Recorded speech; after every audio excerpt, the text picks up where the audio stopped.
Yes, good morning, guys. Good morning, Abhi.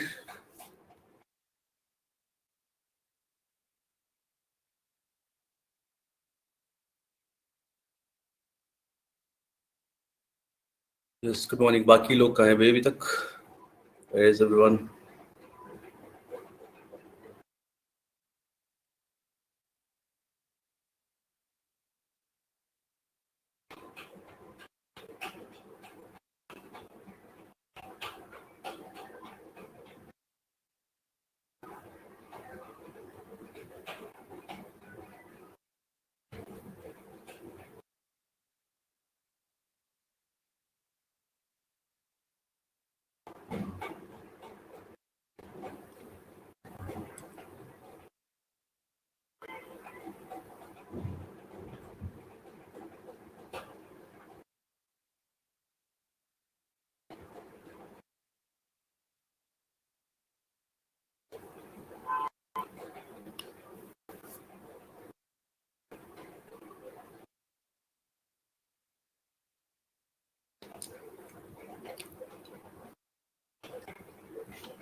अच्छा, आज वैसे हम लोग कुछ मिसलीनियस एक्सरसाइज करने वाले थे ना, क्योंकि सभी किसने पैसेज करने के लिए भी कहा था, I guess.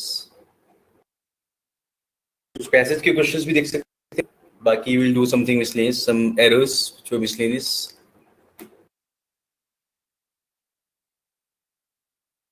Yes, good morning Sanjeet.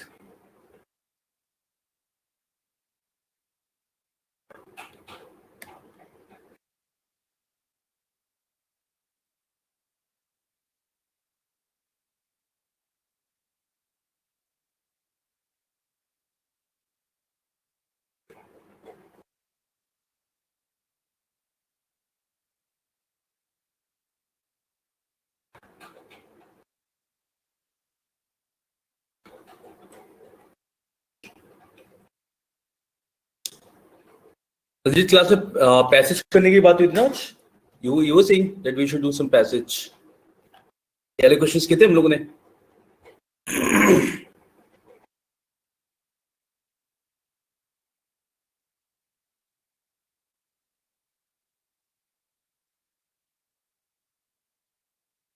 Visible है क्वेश्चन ठीक से?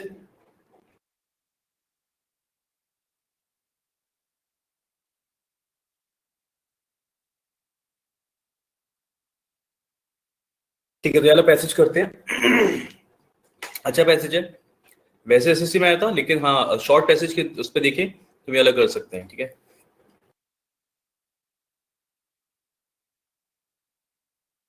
आई गेस हम लोगों ने लास्ट सैटरडे को, अगर आप लोग थे क्लास में, तो हमने क्वेश्चंस किए थे। ठीक है, आप लोग मतलब एक पैसेज किया था I guess.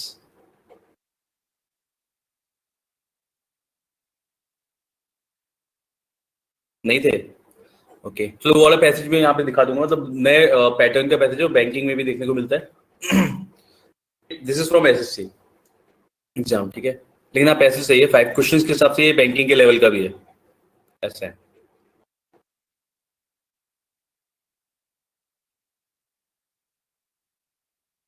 Sir yes sir SSC sir exam में जब आरसी जब करेंगे तो what is the best way to solve in RC sir? कम समय में कैसे करें सर? कम पहले समय में कैसे क्वेश्चन करें? देखना कि पहले, हाँ सर, कि पहले क्वेश्चन रीड आउट करना कि पहले पैराग्राफ पूरा खत्म करके फिर क्वेश्चन देखने से सही रहे? कौन सा सही है?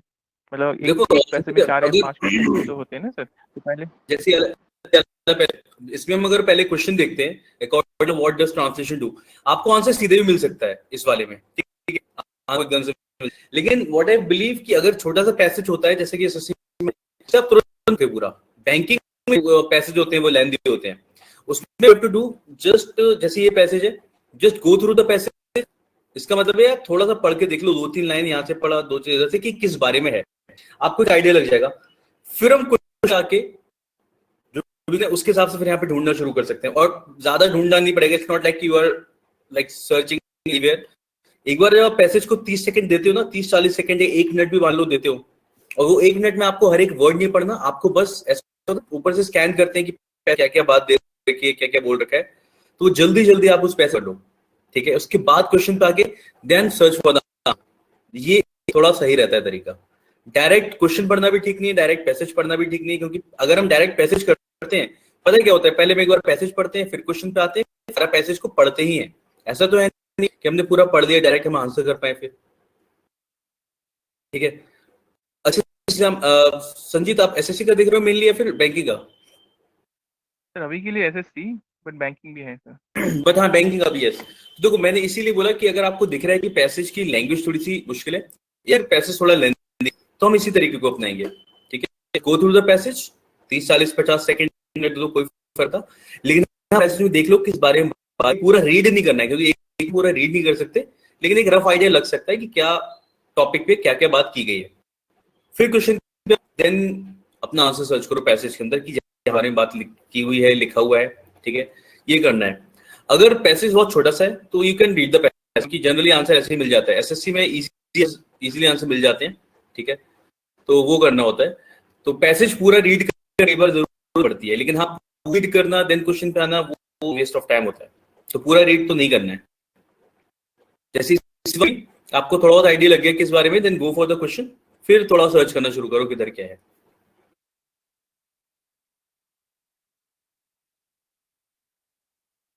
और सर एसएससी में क्या क्या होता है कि आर्ट से नहीं आते क्या क्वेश्चन में, प्रीलिम्स? प्री में अभी हाँ सर। साल से हुआ था ऐसा, 2 साल से या 2-3 साल से इस तरीके का कि प्री में पैसे दे रहे थे और क्लोज है। लेकिन we can't rely on that, क्योंकि दे दिया तो और क्या फर्क ऐसा है, तो आ भी सकता है, नहीं तो डिपेंड करता है 2 साल से। और जिस टाइम पे उन्होंने पैसे किया था, क्लोज टेस्ट देना शुरू किया, पहले भी कोई नोटिफिकेशन ऐसा नहीं होता ना, मतलब कि अब पैसे क्या देंगे, लेकिन हाँ क्लोज टेस्ट 2 साल से आ रहा है या, तो मतलब you can also expect a passage as well, क्या आता है। बाकी मीन्स में तो आते ही आते हैं। खैर क्वेश्चन जो हम लोग कर रहे हैं,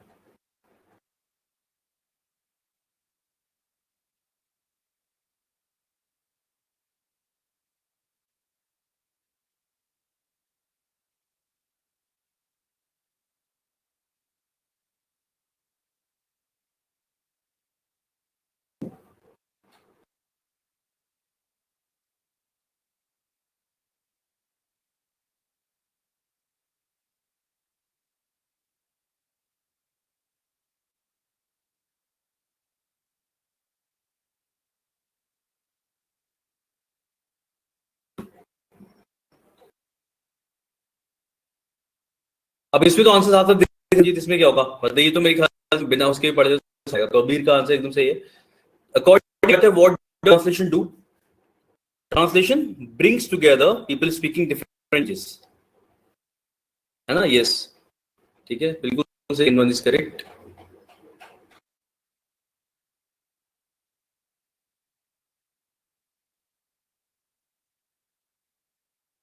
how does translation help us?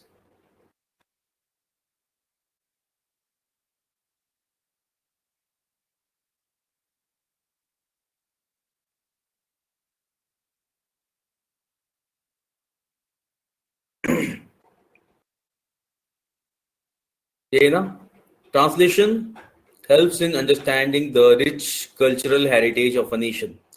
तो ट्रांसलेशन की और भी चीजें लिखी गई हैं, हेल्प्स के साथ में वाली बात बोली गई है, जैसे it provides an understanding into the cultural heritage of a nation और पीपल, तो इसका भी थर्ड हो जाएगा।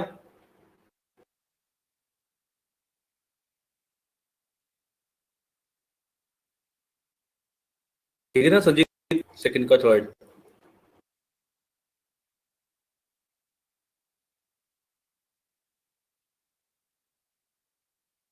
और भी लेकिन it helps us understand the ideas of other language.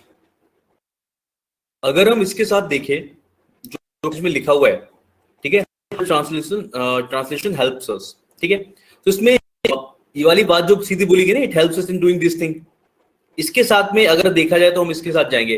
अच्छा, पिछला वाला जो पॉइंट इसमें क्या था, even if we do not know about particular language और the literature of a particular nation, we can know its richness and the depth in its ideas through translation. हाँ, तो देखा जाए तो it helps us to understand ideas of other language, depth in the idea बोला गया है, लेकिन particular अगर हम इस क्वेश्चन के अकॉर्डिंग देखें तो इसके साथ हम लोग इसमें आ जाएंगे, फिर it helps us doing this thing. हाँ, पैराग्राफ के कंटेक्स्ट के अकॉर्डिंग थर्ड वाला सही है, ये है, ठीक है, तो थर्ड हो जाएगा।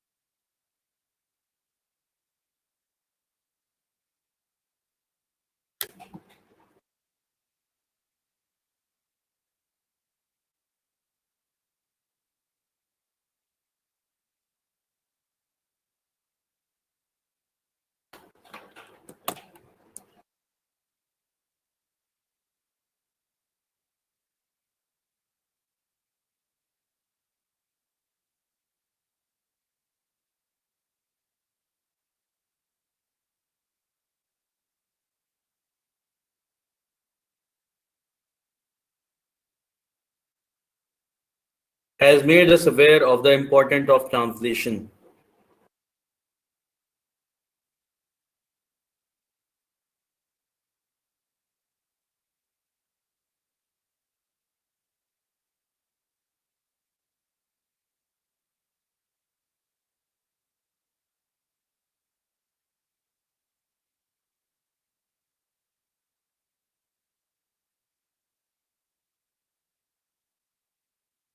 क्यों लग रहा है?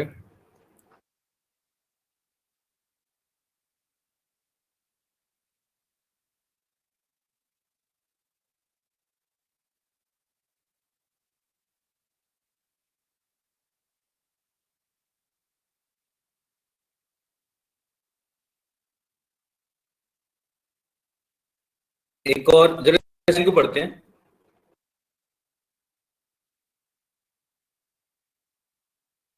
नहीं, allowed us to enjoy the works of great writers, ये ट्रांसलेशन के बारे में है, ये ग्लोबलाइजेशन के बारे में नहीं है।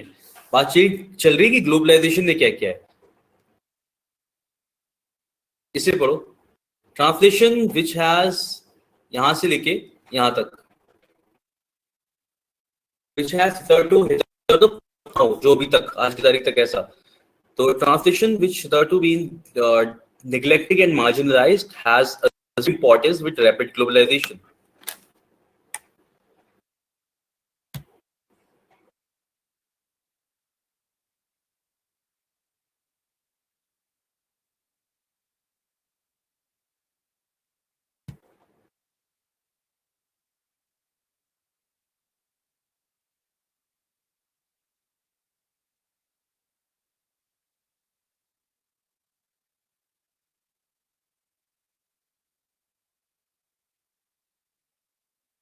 Translation which was hitherto been neglected, जिसे अभी तक निग्लेक्ट किया गया था और मार्जिन कर दिया गया था, has assumed importance with rapid globalization, उससे इंपॉर्टेंस मिला है ग्लोबलाइजेशन की वजह से, ठीक है।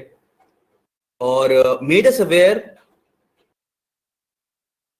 ये कौन से पार्ट में लिखा है, मतलब it is made us aware of the importance of translation. अच्छा देखो, देखा जाए सेकंड वाला गलत नहीं है, ऑफ कोर्स हम ही अवेयर हुए। एक बार फोर्थ वाला पॉइंट पढ़ो, इसमें fourth option, globalization has given translation its rightful place, और इसमें बोला जा रहा है कि ट्रांसलेशन जिसे कि अभी तक निग्लेक्ट किया जा रहा था, मार्जिनलाइज कर दिया गया था, मतलब एक तरीके से किनारे कर दिया गया था, ग्लोबलाइजेशन की वजह से उसे इंपॉर्टेंस मिली है, ग्लोबलाइजेशन की वजह से उसे इंपॉर्टेंस मिली है। और जब अगर ऐसा बोला जाए तो globalization has given translation its rightful place, तो बात यही बोली जाएगी ना एक तरीके से, मतलब उसमें मेड अस अवेयर नहीं बोला, उसने कहा ग्लोबलाइजेशन ने ट्रांसलेशन को उसकी सही जगह दिलाई है, यानी कि उसके इंपॉर्टेंस दिलाया है। तो सेकंड और फोर्थ में देखा है तो फोर्थ ज्यादा अच्छा है, और थर्ड वाला तो मैंने बता दिया, ये वाली बात बोली जा रही है किसके बारे में, ट्रांसलेशन के बारे में। Translation allowed us to enjoy, not globalisation.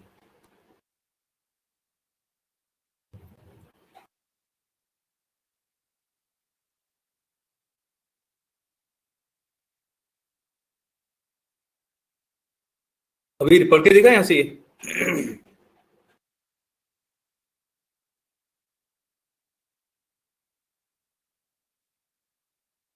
ठीक है। देखो बात हो रही है कि बात को कहा किस तरीके से जा रहा है, क्योंकि सेकंड वाला भी गलत नहीं है, बात ये कि इन दोनों में पैसेज के अकॉर्डिंग ज्यादा अप्रोप्रिएट ये वाला है, जो पैसेज में लैंग्वेज यूज की गई उसके अकॉर्डिंग, कि ग्लोबलाइजेशन ने उसे इंपॉर्टेंस दिलवाई है। ये है, हमें अवेयर करवाया नहीं बोला गया, ग्लोबलाइजेशन ने उसे इंपॉर्टेंस दिलवाई यानी उसे उसकी सही जगह दिलवाई है, ऐसा बोला गया है। तो इसलिए fourth one is correct. Next,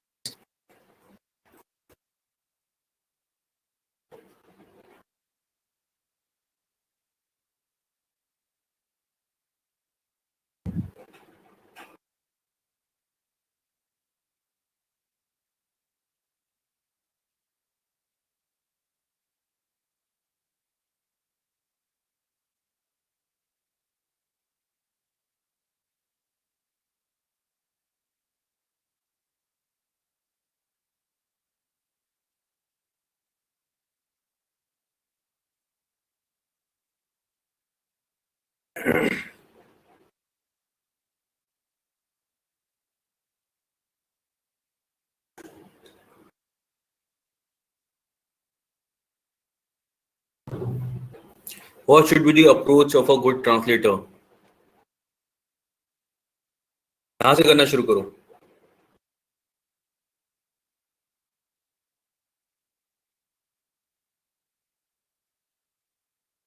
four का वन तो ज्यादा आसान होगी ना, पैसेज के अकॉर्डिंग थोड़ी है।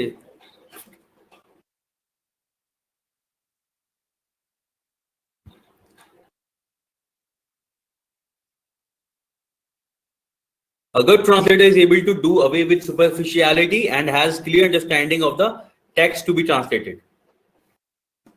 Is able to do away का मतलब होता है get rid of. Superficiality मतलब हल्की चीजों से, मतलब वो चीजें जो ज्यादा इंपॉर्टेंट नहीं है उनसे छुटकारा पा ले, उन्हें हटा दे, उन्हें रिमूव कर दे। तो a good translator is able to do away with superficiality and has a clear understanding of the text to be translated, और उसको अच्छी अंडरस्टैंडिंग होनी चाहिए उस टेक्स्ट की जिसे उसे ट्रांसलेट करना है। He should have mastery over the subtle nuances. Nuance कैसे बोलते हैं पता है? What is nuance? Nuance का मतलब होता है डिटेल्स, ठीक है, मतलब मेन डिटेल्स जो होती है किसी भी चीज की।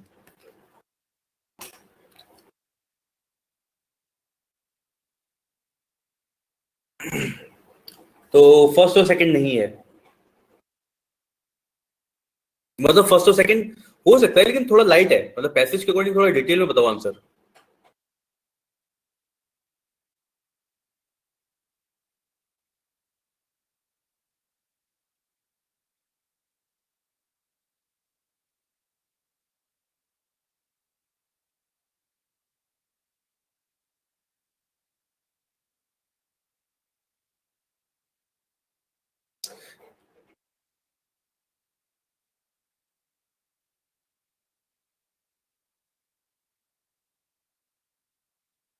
हाँ, get rid of, yes, do away means get rid of.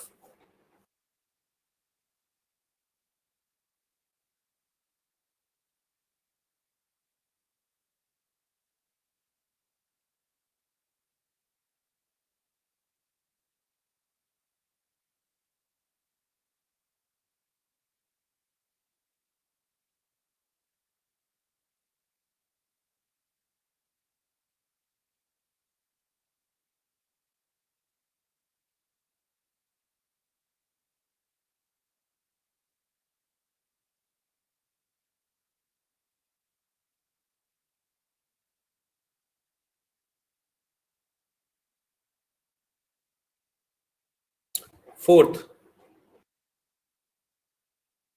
Yes. अब चलो ऐसे थोड़ा सा और देखते हैं और क्या क्या चीज है इसमें। जैसे सुपरफिशियल, इसमें क्या बोला गया है? A good translator is able to get of the little things. देखो जब ऐसा बोला is able to do away with superficiality, superficiality मतलब शैलो थिंग्स, ठीक है, things which are not important, उससे बोला गया है यहाँ पे। मतलब जो भी सुपरफिशियल थिंग्स हैं, जो भी ऐसी चीजें जो ज्यादा यूजफुल नहीं है, उनसे छुटकारा पाए, उन्हें हटा दिया जाए, ठीक है। तो उसके लिए यूज किया गया दिस ये वर्ड सुपरफिशियल, ठीक है। तो सुपरफिशियल चीजों से अलग हटना है। And has a clear understanding of the text to be related, बिल्कुल सही है। He should have mastery over the subtle nuances, मतलब क्या करे वो काम कि फालतू की चीजों को, सुपरफिशियल चीजों को हटा दे और डिटेल्स पे ध्यान दे, डिटेल्स को एक्सप्रेस करे सामने, ठीक है। जो भी कुछ हल्की चीजें तो यूजफुल नहीं है ना, हटा दे। यही बोला गया ना इसमें, get rid of the little things, yes, do away with the unwanted things and express only the main ideas. देखो express only the main ideas इसमें भी लिखा है, लेकिन do away with the nuances. Nuances का मतलब क्या होता है? डिटेल्स। अगर हम उससे बोल दे कि नुएंसेस से ही छुटकारा पालो या वही हटा दो उसमें से, तो वो तो गलत है ना।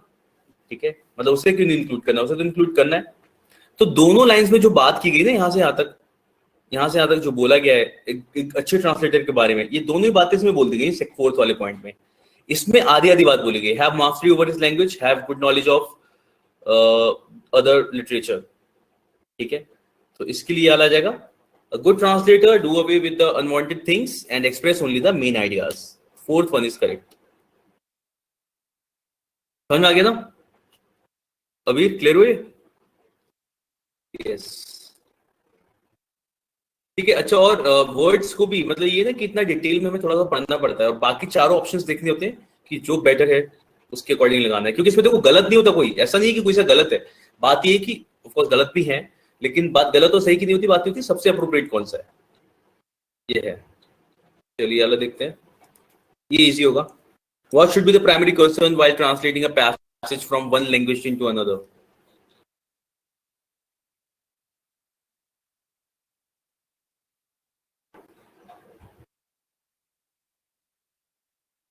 ये सबीर ना, क्योंकि तो अगर इसमें हम लोग डायरेक्ट ऐसे भी देखें तो फोर्थ वाला तो हो नहीं सकता, the arrangement of the words in the origin should be retained. ऐसी तो कोई बात ही नहीं की गई। हाँ, द सेंस कन्वेड, यस ये वाली बात सही है एकदम। ठीक है कि ये करना चाहिए। फिफ्थ का थर्ड इज करेक्ट। ठीक है, और देखिए पैसेज, ये इजी है देखो। अच्छा देखो संजीत, ये भी एग्जाम में आया है। अब ये पैसेज अगर इस तरीके का आपको मिलता है तो आप क्या करो ना, डायरेक्ट पैसेज पढ़ डालो, 2 मिनट लगते हैं करने में। ठीक है, इसमें क्वेश्चन पैसेज करना ज्यादा अच्छा आइडिया नहीं रहेगा। इसमें जस्ट रीड द पैसेज, आप पढ़ोगे ना, 1 ही मिनट लगेगा पढ़ने में, 1 या 1.5 मिनट। और फिर देखो आप एक एक क्वेश्चन एक बार में आंसर कर दोगे। ये ऐसा पैसेज है। ठीक है, अभी ट्राई करो, केवल पैसेज पढ़ो सीधे और फिर आंसर करो क्वेश्चन को। ये ज्यादा अच्छे तरीके से टाइम बचता है ऐसे पैसेज में जिसमें लग रहा हो लैंग्वेज इजी है।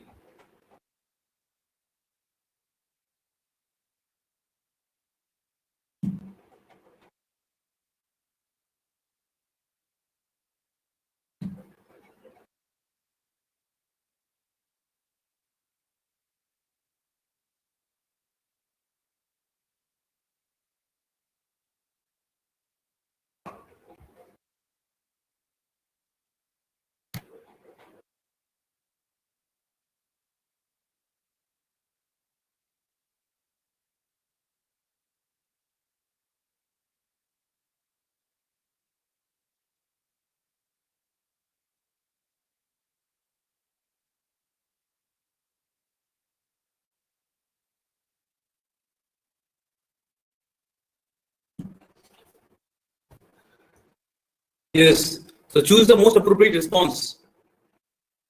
ये तो बता दिया गया ना, बिल्कुल सही। तो फर्स्ट टू है, yes.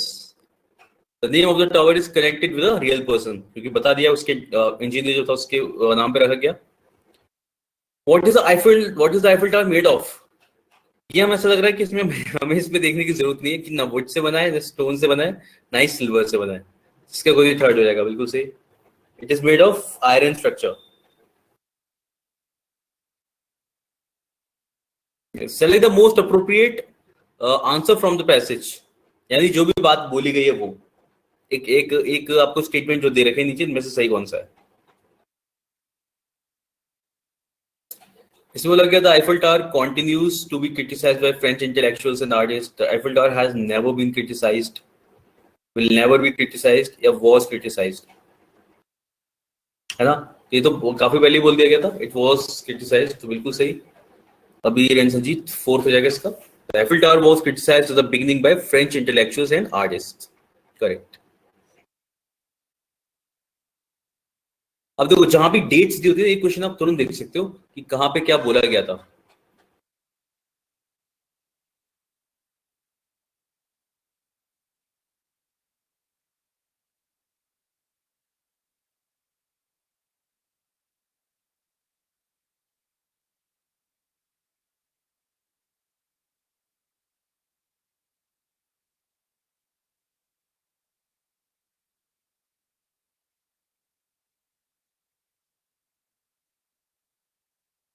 Yes, a year marked by a landmark achievement in French tourism. यानी कि 250 मिलियन विजिटर्स, 250 मिलियन विजिटर आया था, मतलब 25 करोड़ लोग देख चुके थे 2010 तक. नाइस.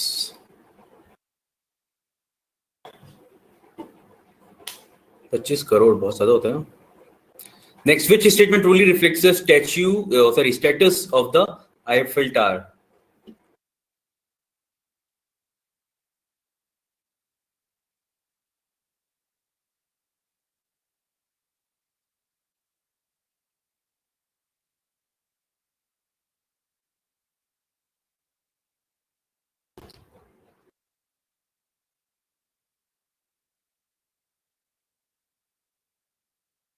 है ना. The Eiffel Tower features prominently in popular culture, simply regional icon नहीं भाई, सब जगह लोगों का इसका दिमाग इसकी तरफ है.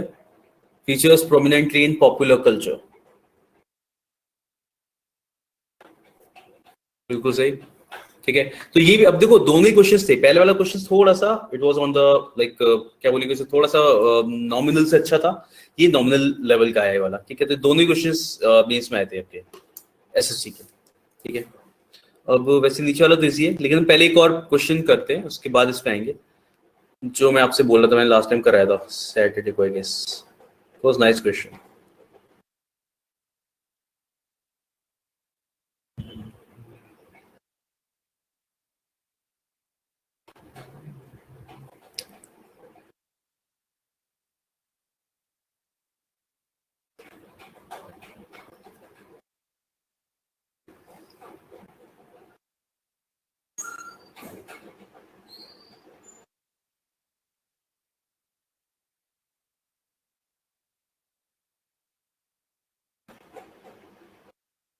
ये वाला किया था हम लोगों ने.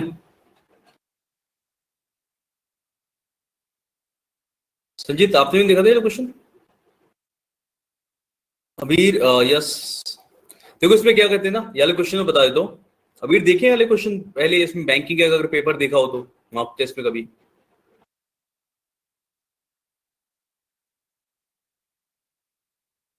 पता है इसमें क्या करते हैं आजकल, मतलब ये question you get in banking. ठीक है, इसमें जैसे एक क्वेश्चन है ना, देखा जाए तो पैसेज भी है. मतलब पैसेज इसमें क्या करते हैं, एक ही क्वेश्चन के अंदर बहुत तरीके के क्वेश्चंस है. मतलब पहला तो देखा जाए तो आपसे फिलअप बोल दिया पहले वाले में. ठीक है, किसमें ये वाला फिल करो. देन सेकंड वाले में क्या कर रखा है, ये ब्लैंक्स है, इसमें ये 3 फ्रेजेस दे रखे, बताओ कौन से ऑर्डर में आएगा. ठीक है, ये बताना है इस वाले में. थर्ड क्वेश्चन क्या है, थर्ड क्वेश्चन पैसेज की तरह ही है कि what do you infer from the passage, इस स्कीम के बारे में आप क्या इन्फ्रेंस निकालते हो. बाकी इसके अंदर अगेन कि बी की यहाँ पे इस वाले वर्ड की जगह कौन सा वर्ड आ सकता है. तो देखा जाए तो एक फ्रेज एक पैसेज दिया है, उसके अंदर आपने cloze test, fill in the blanks और फ्रेज रिप्लेसमेंट सारी चीजें करके देख ली.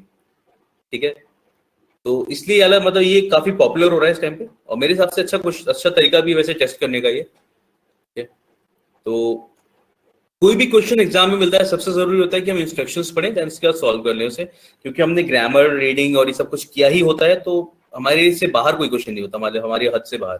हम आराम से कर सकते हैं हर एक क्वेश्चन जो भी एग्जाम में आया है, बस हम लोग इंस्ट्रक्शंस को सही से पढ़ें. तो उसमें क्या है, which of the following words should fill in the blank in A to make a contextually correct and meaningful sentence. तो यह सभी आंसर एकदम सही था.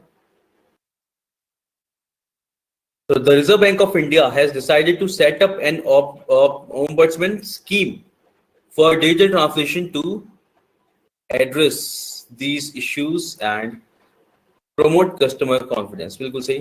सेकंड वाले को देखते हैं. सेकंड बस ये करना है जो यहाँ पे दे रखा है ना, 1 2 3 मार्क कर रखे हैं, दिस एंड दिस. मान के चलो ये क्लोज टेस्ट है आपका, आपको बताना है कौन सा फ्रेज कहाँ पे आएगा और उसी ऑर्डर में उसे लिख देना है. तो अभी ने बताया 2 का डी. चलिए देखते हैं कौन से में क्या आ रहा है. The banking regulator, in its bi-monthly policy announcement on Wednesday, said that there is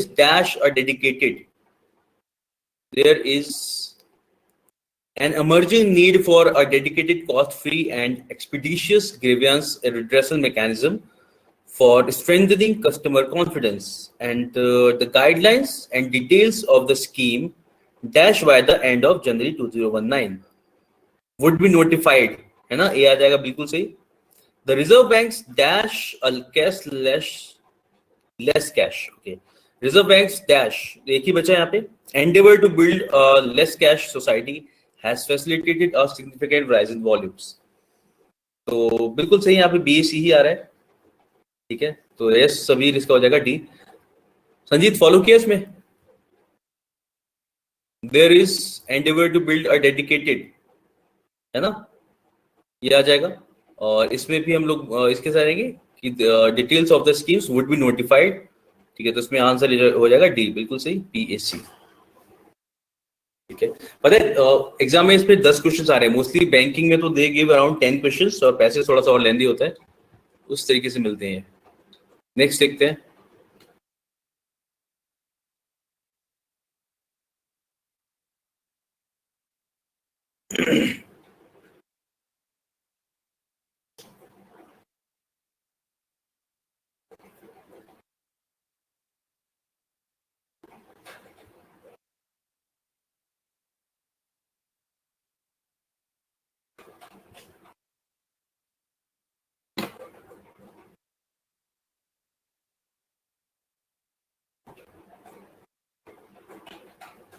सी,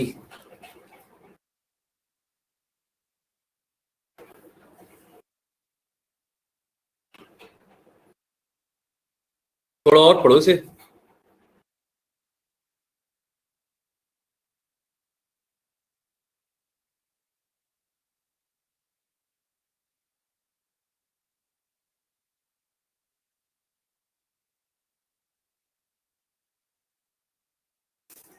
अभी सुप्रीम कोर्ट ऑफ इंडिया ने थोड़ी किया ये काम, ये तो RBI ने किया ना, थर्ड वाले का। यस संजीत, इसका डी हो जाएगा। It is a grievance redressal mechanism, है ना। ये क्या है, ग्रीवेंस रिड्रेसल मैकेनिज्म है, यानी कि लोगों को जो भी तकलीफ है, जो भी परेशानी है, उसको एड्रेस करने की सिस्टम है ये, उसको दूर करने का वो बनाया गया है ये। तो yes, ombudsman scheme is a grievance redressal mechanism. तो फोर्थ में क्या आ जाएगा? Which of the following words can replace the word given in bold without changing the meaning of the sentence?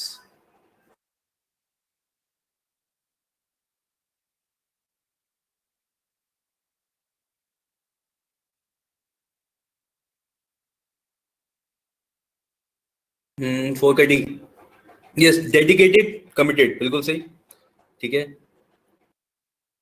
तो डीप रीच और डेडिकेटेड एंड एम्पावर्ड, तो हम dedicated बोले committed बोले एक ही बात है, बिल्कुल सही, डी हो जाएगा इसका।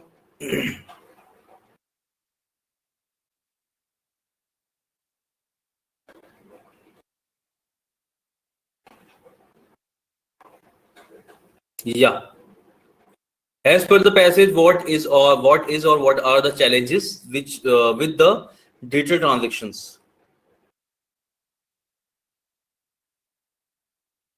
मेरे ख्याल से यही एक कारण था जिसकी वजह से हम लोग जब ऑनलाइन शुरू करना, मतलब ट्रांजैक्शन शुरू कर रहे थे, सबके दिमाग में डर यही था, आधे भारत के,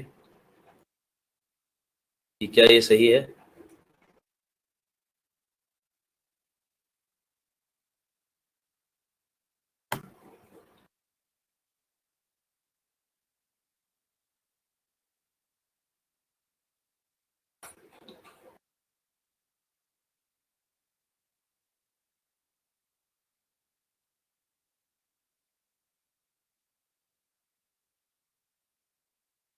चलिए अगर चाहें तो एक क्वेश्चन जो रह गया तो वाला भी कर सकते हैं इसमें।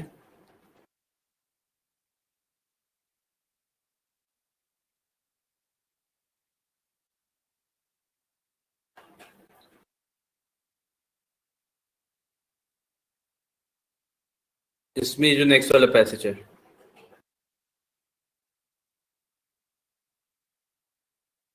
नो नो भी, SSC बैंकिंग दोनों में ही नहीं होते हैं पंक्चुएशन रिगार्डिंग क्वेश्चंस, ठीक है। SSC भी नहीं पूछता और बैंकिंग भी नहीं पूछता। मतलब कोई अगर एरर्स होते हैं तो उन एरर वाले क्वेश्चंस के अंदर आपको देखोगे कई जगह कॉमा लगा है, कई जगह नहीं लगा होता, मतलब रेगुलरली उस पर ध्यान नहीं दिया जाता, तो नहीं, इसकी कोई दिक्कत नहीं है।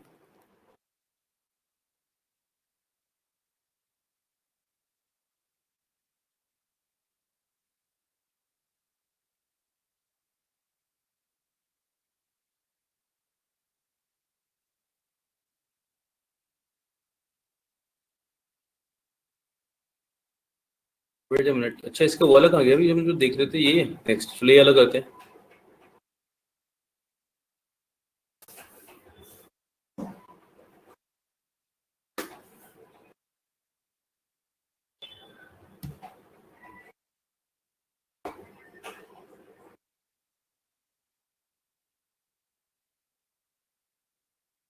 Yes, what is the general view of a genius and a talented man? A genius is superior to the man of talent, and that talented men are more common than geniuses.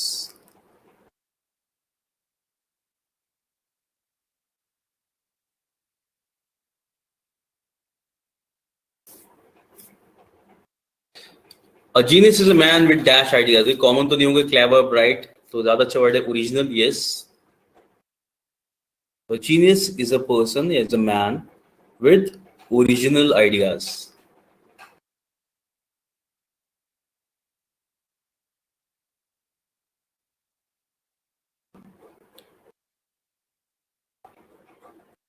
To learn to do a thing well is to be,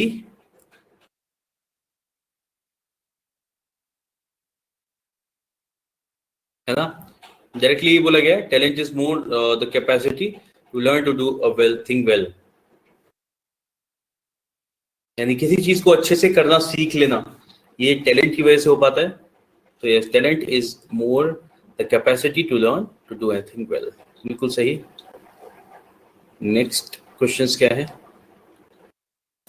who can be considered a true genius?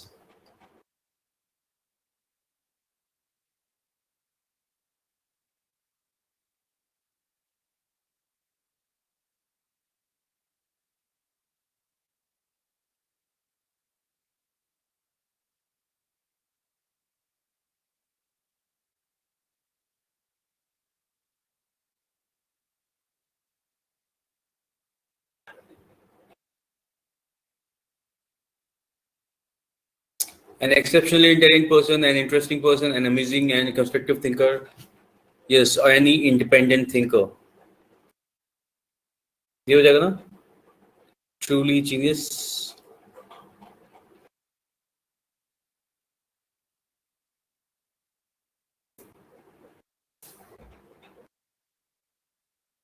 चलिए next.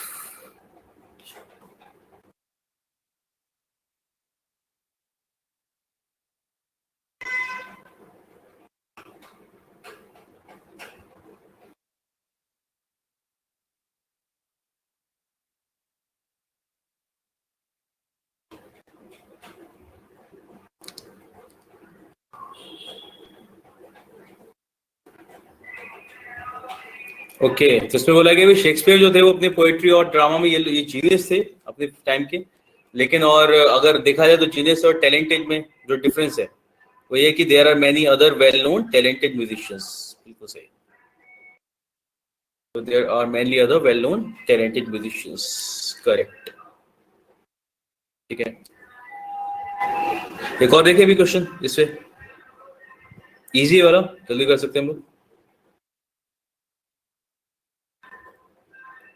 देखो passage का सीधा scene ये है कि जितने ज्यादा solve करेंगे ना हमारी स्पीड उतनी तेज होती जाती है, आंसर ढूंढना उतना आसान हो जाता है हमारे लिए, और उतना ही कॉन्फिडेंस आता है हमारे पास कि आज का आंसर ये वाला होगा। पैसेज में ये दे रखा है, हम सीखना मतलब डिकोड करना जल्दी सीख जाते हैं, ये होता है।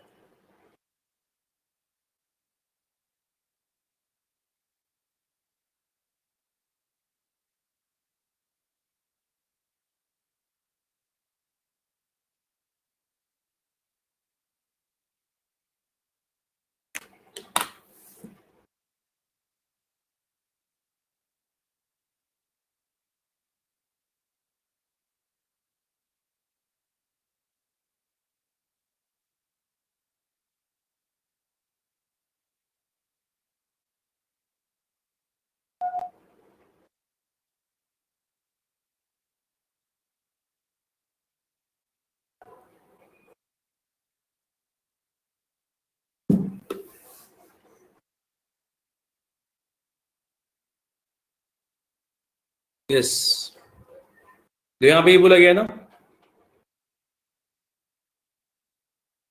एमिकेबल कोलैबोरेशन, तो बिल्कुल सही, फ्रेंडली हो जाएगा। एमिकेबल का मतलब क्या होता है? फ्रेंडली होता है। तो Pierre and Marie's amicable collaboration later help to unlock the secrets of the atom.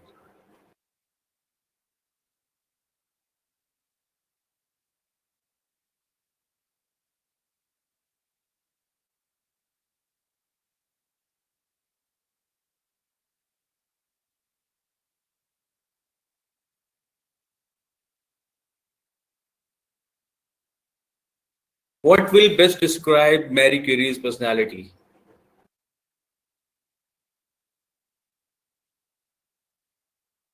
Yes, जैसे बोला गया ना, at an early age she displayed a brilliant mind and a casual personality. Casual का मतलब हो जाएगा light hearted, मतलब चीजों को लाइट लेना कि हाँ casually, light hearted personality. When she learned that she could not attend the university in Warsaw, Mary felt, what did she feel?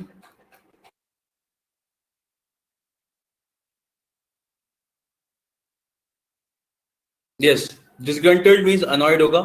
She became disgruntled, however, when she learned that university in Warsaw was closed to women. Annoyed is correct. Okay. Next.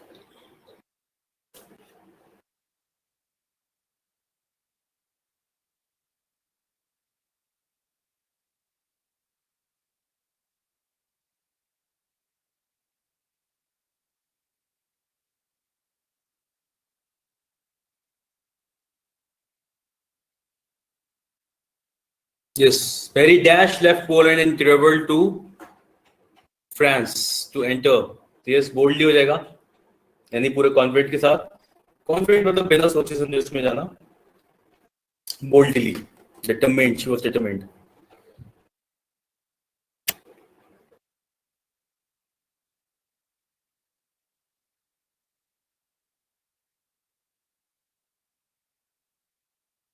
Yes, बिल्कुल सही. Physics में था. Marie Curie's doctorate was in which academic discipline? It was in physics. Correct. ठीक है. तो मतलब passage इसी तरीके से आप करोगे, और बैंकिंग के लिए करना होगा तो मेन प्रैक्टिस करके देखो. तरीका वही होता है सबका, बस ये कि हमें उसमें पैसेज थोड़ा सा लेंदी होता है. That's it. करना हमें एक ही चीज है सब जगह. चलिए अभी हम लोग एक दो एरर्स देखते हैं इसमें. नेक्स्ट क्लास में हम एक चीज और देख लेंगे. अच्छा, नेक्स्ट क्लास में एक और क्लास है हमारे पास अभी, मतलब जो मैंने उसके अकॉर्डिंग देखा था, चाह रहा था मैंने एक ही क्लास और लिए. उसमें आप और क्या देखना चाहोगे? पैसेज तो हमने देखा, और कौन सी चीज जो अलग से प्रैक्टिस करना चाहते हो? क्योंकि आई गेस एक क्लास और लेते हैं हम लोग, और उसमें फिर से मिलकर बातचीत कर लेते हैं कुछ और क्वेश्चंस पे.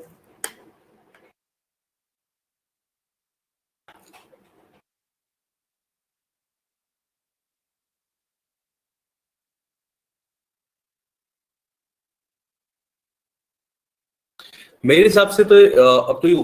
चलो ठीक है, तो फिर मैं इसलिए देखो, मैं आपको बताता हूँ क्या होता है. जब भी मैं कोई भी क्वेश्चन देख रहा हूँ, जैसे ये वाला है या कुछ भी ऐसा है, जैसे पैसेज है, मैं वाला पैसेज कराना चाहूंगा नेक्स्ट टाइम आपको. ठीक है, अच्छा पैसेज है वाला. लेकिन इसमें ये है कि आपको रीड करना पड़ेगा पूरा, उसके बाद हम क्वेश्चन को आंसर कर पाएंगे. बिकॉज इसमें क्या है ना, ये इसी फॉर्म में है मेरे पास, इसका टेक्स्ट अवेलेबल नहीं है. ये किसी स्टूडेंट ने भेजा था एक बार, तो क्वेश्चन सही लगा था मेरे को यार. ये एक बार ये और देख लेंगे हम लोग. ठीक है, हाँ ये वाला कर लेंगे. और बाकी इस तरीके के क्वेश्चंस मेरा इनके बारे में ऐसा है कि क्लासेस जैसे हो जाती है, उसके बाद जब प्रैक्टिस करने का टाइम आता है ना, आप क्वेश्चंस प्रैक्टिस करते हो. ठीक है, क्योंकि मिसलेनियस क्वेश्चंस करने से आपका हर एक चीज इंप्रूव होती है. जैसे ये एरर्स है, इसमें से क्वेश्चंस मैंने आपको कई बार आपको टेस्ट पेपर में मिले होंगे. ठीक है, क्लास में भी करवाए कुछ क्वेश्चंस. तो क्या होता है जब हम लोग इस तरीके की चीजें पढ़ते हैं, तुम्हारा ना क्लोज टेस्ट, पैसेज, रीअरेंजमेंट सब कुछ सही होता है. ये है. तो एरर्स ऐसे वाले करो, आंसर्स देखो, और ये सब कुछ मतलब बुक्स में भी अवेलेबल है क्वेश्चंस, इंटरनेट पे देख सकते हो, कहीं भी देख सकते हो. तो बस प्रैक्टिस करते रहना, सबसे ज्यादा जरूरी चीज ये है. तो मेरे हिसाब से इंपॉर्टेंट है रीडिंग कॉम्प्रिहेंशन को सही से करना. रीडिंग कॉम्प्रिहेंशन का मतलब पैसेज, क्लोज टेस्ट और रीअरेंजमेंट. इस क्वेश्चन पे कमांड कर लो, फिल इन द ब्लैंक्स खुद ही सॉल्व करते रहो. तो करना तो सभी कुछ है हमें, और सारा कुछ कनेक्टेड है. ये है मेन चीज. तो इसमें ये देखो बैंकिंग के हिसाब से एरर्स है. फर्स्ट में हो जाएगा सी. यस, क्या हो जाएगा सी में? ऑन इट्स अर्थ. अच्छा ठीक है, कोशिश करेंगे ऑन इट्स लैंड की जगह हम एक और वर्ड आता है ऑन इट्स सॉइल. ठीक है, Pakistan has for the first time admitted to the presence of India's most wanted terrorist Dawood Ibrahim on its land. On its land भी बोल सकते हैं, और जब उस सेंस ना कि उसकी जमीन पर है वो, या उसके यहाँ पे, तो सॉइल भी यूज किया जाता है बहुत बार, तो सॉइल ज्यादा अच्छा यहाँ पे, ऑन इट सॉइल. ठीक है.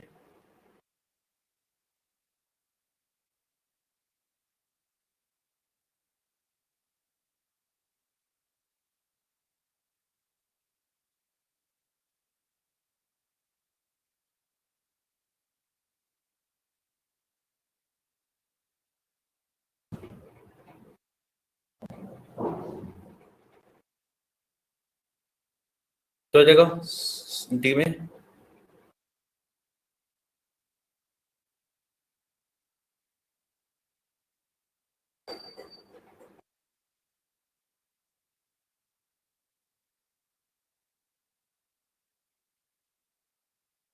Shops and establishments.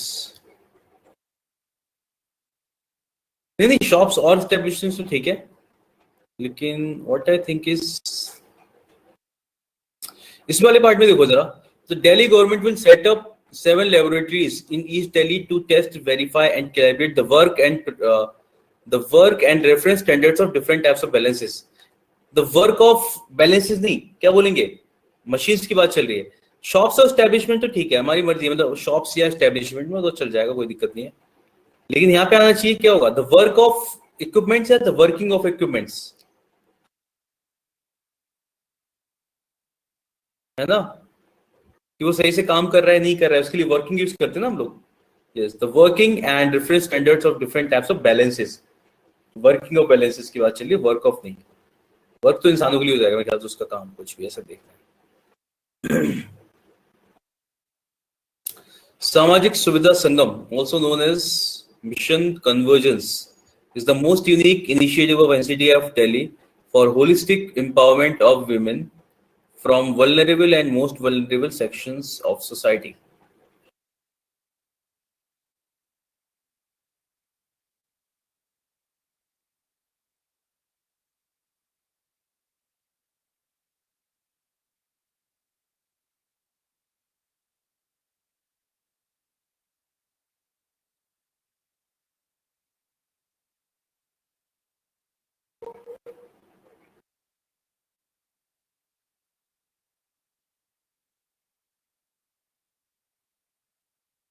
सॉरी, किसमें लग रहा है?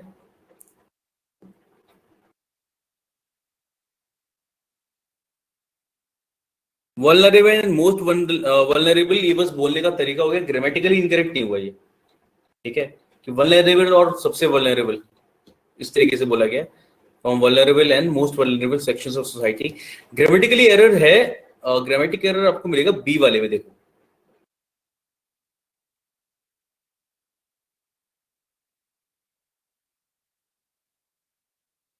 नहीं, NCT of Delhi is fine.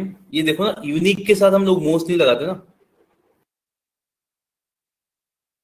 Unique के साथ मोस्ट नहीं लगता. हम क्या लिखेंगे, is a unique.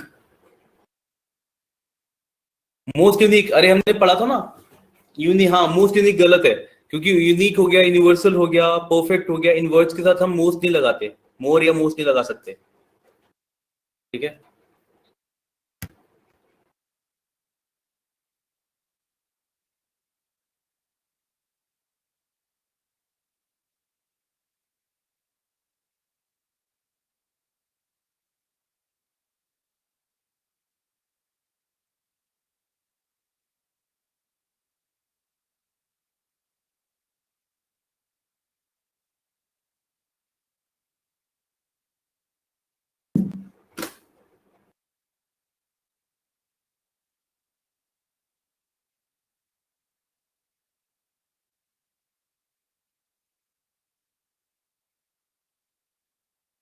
Yes, the supreme court has short a response of the centre नहीं, फ्रॉम द सेंटर. बिल्कुल सही. अभी क्या हो जाएगा, has short response from the centre, उनसे जवाब मांगा है, on a PIL seeking effective functioning of the human rights. Correct.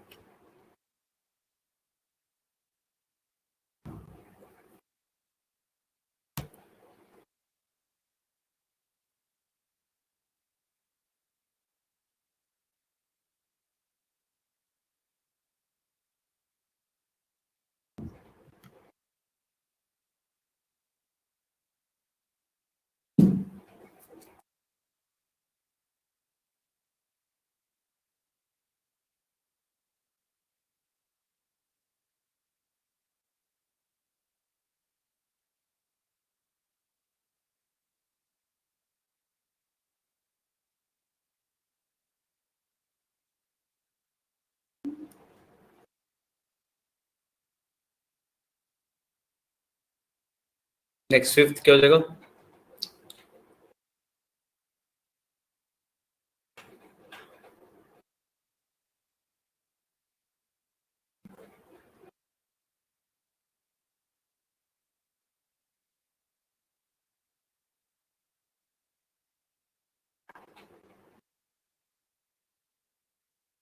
ये भी क्या लग रहा है?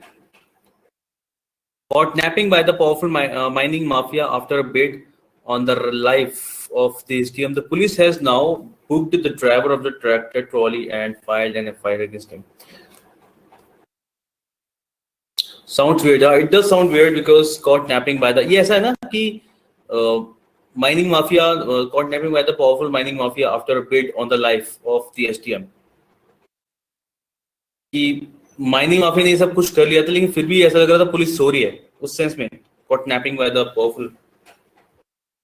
एक तो इस सेंस में लग रहा है, बी में तो है ही, बी में ये वाला है ना, ये साउंड वियर्ड कर रहा है, लेकिन इसका मीनिंग किस तरीके का निकल रहा है कि माइनिंग माफिया ने स्टार्टिंग में तो ये सब कुछ कर दिया, मतलब उसकी जान से खेल गया एसडीएम की, और पुलिस तब भी कुछ नहीं कर रही थी, लेकिन उसके बाद पुलिस ने कुछ करना शुरू किया। द पुलिस हैज नहीं आएगा, द पुलिस हैव आता है। द पुलिस को हम लोग पुलिस को प्लूरल लेके चलते हैं तो पता है ना, the police have arrived, the police has arrived नहीं बोलते, पुलिस मैन लिखते हैं तब वो आपका सिंगुलर रहता है। द पुलिस के साथ हम प्लूरल लगाते हैं, द पुलिस हैव अराइव्ड ये बोला जाता है, ठीक है। चलो एक और कर लेते हैं सिक्स्थ वाला, और बाकी ऊपर वाला ये चीज ठीक है, kidnapping by the powerful mining mafia after a bid on the life of the SDM.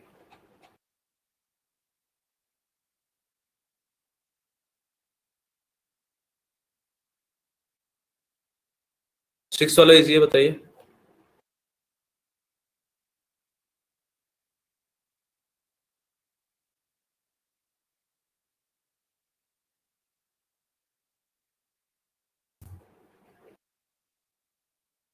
ये देखो, a letter of credit is a guarantee issued by the importer's bank that it will honor a payment up to certain amount। पढ़ा था हम लोगों ने ऐसा कुछ, ascertain आएगा, जैसे असर्टेन बॉय लिखते हैं हम लोग और सर्टेन बॉयज लिखते हैं, है ना, सर्टेन बॉयज या फिर असर्टेन बॉय। तो यहाँ पे आप क्या कर लोगे, ठीक है, तो असर्टेन लगा देंगे यहाँ पे, yes, up to a certain amount of export bills, ठीक है। चलो इतना रखते हैं आज के लिए, नेक्स्ट क्लास में मिलते हैं। नेक्स्ट क्लास में हम लोग एक तो ये वाला पैसेज करेंगे जो मैंने भी आपको बताया था, और आफ्टर दैट मतलब जो पैसेज अभी हम करना चाहते थे, और कुछ और मिक्स क्वेश्चंस करेंगे, ठीक है, दोनों एग्जाम से रिलेटेड। ये करते हैं हम लोग नेक्स्ट क्लास में। बाकी आपको कोई भी प्रॉब्लम हो बताइएगा, उससे हम बाकी हमारी जो मिसलेनियस क्लास जो होती है उसमें एडजस्ट कर लेंगे किसी दिन, कोई दिक्कत नहीं है, ठीक है। चलिए मिलते हैं, okay, thank you guys, see you in the next class, bye bye, take care, stay fit, okay.